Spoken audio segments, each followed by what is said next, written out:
It all started when Chicago-based wildlife photographer Michael Avery, 34, made the decision to spend a month in solitude in isolated areas of the Appalachian Mountains. He sought solace in nature, away from people and distractions, after a recent breakup and the never-ending bustle of the city overwhelmed him. He discovered the ideal cabin on the internet, rustic and wooden, nestled in a clearing encircled by old pine trees, and miles away from any neighbors. Upon his arrival, a fog hung low over the forest floor, never entirely dissipating, and the air smelled of pine resin and wet soil. When he mentioned where he was staying, the people in the town below gave him odd looks. "Not many come back from the pines," muttered a gas station attendant, and then laughed nervously.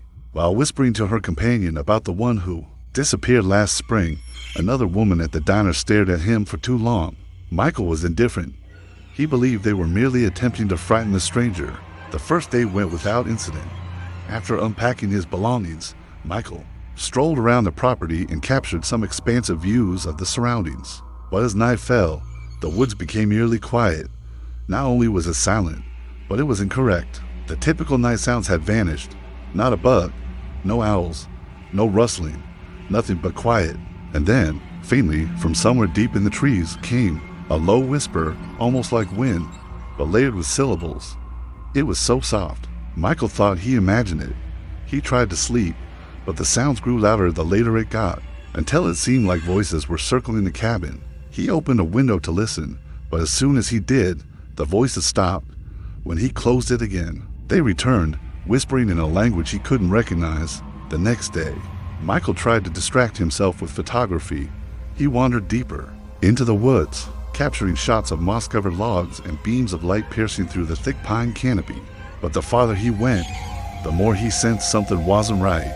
Trees seemed twisted unnaturally, like they had grown while writhing in pain.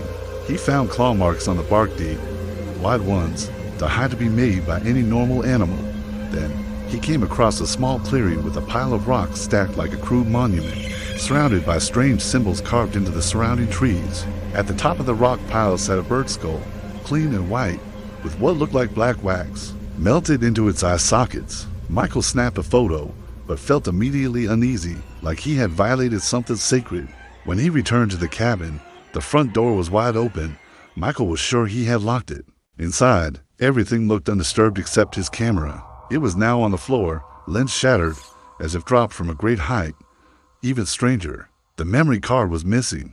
Michael searched everywhere, but couldn't find it. He spent that night sitting in a chair by the fireplace, the flames the only source of comfort. Around the AM, the whispering came again, but now it was inside the cabin. He stood slowly, every muscle tense, trying to follow the sound. It drifted from room to room, never stopping long enough for him to pinpoint the source. Then came the sound of breathing ragged, wet, shallow just behind his bedroom door.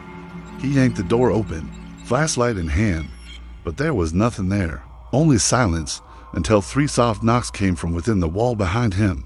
Michael stared at the wall, paralyzed. That part of the cabin backed directly into the hillside. There was no room, no crawl space, just earth. He pressed his ear against the wood, holding his breath, and then he heard it, scratching, slow, deliberate, and from the inside, something was trying to dig its way through. His heart pounded as he stumbled back, knocking over a chair. He didn't sleep that night, keeping the lights on and the knife within reach. At sunrise, Michael was ready to abandon everything. He stuffed his gear into a backpack and jumped into his Jeep, but it wouldn't start. The engine clicked uselessly over and over. He popped the hood. Nothing appeared wrong. The battery was fine, the connection secure, and the gas tank full. But the car was completely dead, as if drained, with no cell reception and the trail back to town uncertain. He decided to hike out, but every path he took led him back to the cabin. It didn't make sense. He tried marking trees with his knife, but those same trees kept reappearing in different places. The forest had become a maze that refused to let him leave. As night approached again, the air grew heavy. The fog returned, now thicker and crawling, along the ground like smoke, and the whispering grew louder. Not just one voice anymore, but many, dozens, some laughing, others chanting, all circling him like a predator. When Michael finally stumbled back to the cabin, shaking and drenched in sweat, something was waiting for him on the porch, his camera, untouched. lens unbroken, memory card back in place, but on top of it lay a strip of tree bark. On it, scrawled, in what looked like soot or ash, were 5 chilling words. Keep filming. We see you. Michael couldn't look away from the camera in his hands. The footage he had just seen played over and over in his mind. Himself sleeping while someone or something held the camera, recording him. But there was no one there. No footsteps. No breathing. Nothing human. It was impossible. The timestamp didn't lie, and the message left with the camera, scrawled in charcoal on bark, keep filming. We see you, wasn't just a warning. It was a command. Michael suddenly realized he wasn't being hunted for death. He was being watched for something else. Documented, controlled, or maybe groomed. He didn't even bother unpacking the camera bag again. He threw it in the closet, nailed it shut with planks from an old table, and pushed a dresser in front of it.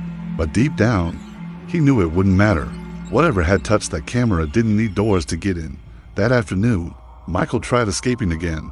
He packed water, food, and his knife and followed the longest trail out of the valley. Marked clearly on his paper map, the sun was visible now, weak and pale behind the cloud cover. For hours he hiked, refusing to look back, but just as the trail bent near a dry creek bed, he saw something that made him stop cold. A small, weathered sign sticking out of the ground. A name was carved into it, his name, Michael Avery. The wood looked decades old. Below the name were the words, "Return to the Pines." At first he thought it was a twisted prank, but the soil near the base was fresh. Recently disturbed, Michael dropped his pack and began frantically digging. With his bare hands, 6 inches down, he hit wood, a box. He tore it open, and inside were photographs, dozens of them, all of him, some from days ago. Some were from moments he didn't even remember happening, and some from years before he had ever stepped foot in these woods. Heart racing, he fled back to the cabin, but the forest seemed alive now, mocking him. The trees groaned and leaned as if they were listening. Every branch snapping underfoot felt like a warning. He heard footsteps that weren't his own, breathing in sync with his own lungs. And when he finally saw the cabin again, he collapsed in the doorway. But it wasn't over. Inside, everything had changed. The furniture was rearranged. The walls were covered in black marking symbols he hadn't seen before. The boards he nailed to the closet were gone. The door swung open.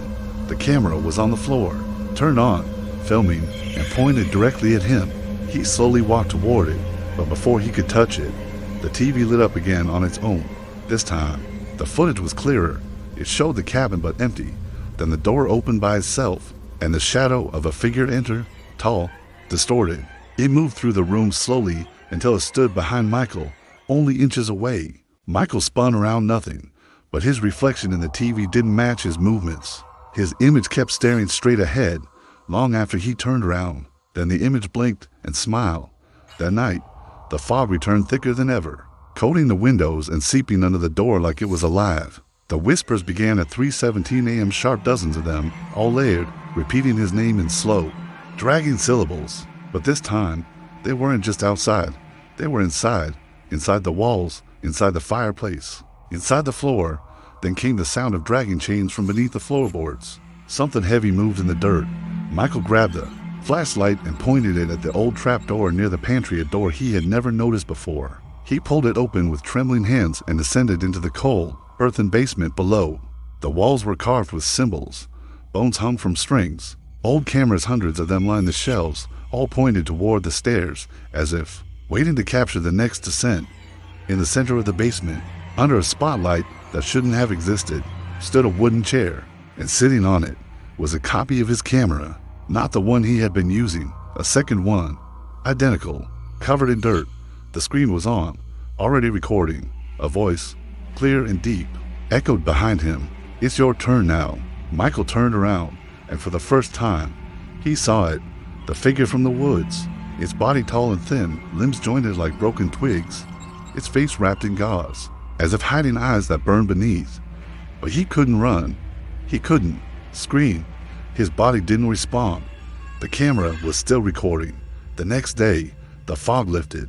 The sun finally rose. Birds sang again. A local hiker passing through spotted the cabin. Curious, he stepped inside. It looked abandoned, with dust on the floor, untouched. But in the living room, he found a camera on the table, clean, Blinking with battery life, the most recent file was dated just hours before.